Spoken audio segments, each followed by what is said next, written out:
سیدنا امام حسین رضی اللہ تعالی عنہ کو اپنی شہادت کی پہلے سے خبر تھی،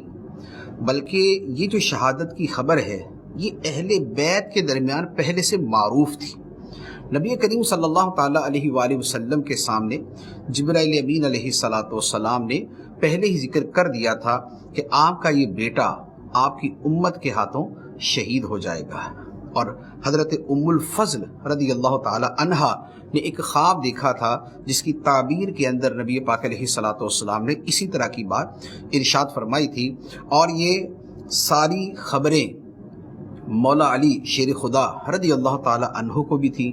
سیدتنا فاطمہ الزہرا رضی اللہ تعالی عنہا کو بھی تھی، اور امام حسین رضی اللہ تعالی عنہ کو بھی تھی۔ خود واقعہ کربلا کے اندر وہ روایات موجود ہیں کہ جس سے پتہ چلتا ہے کہ جب اس میدان پہ پہنچے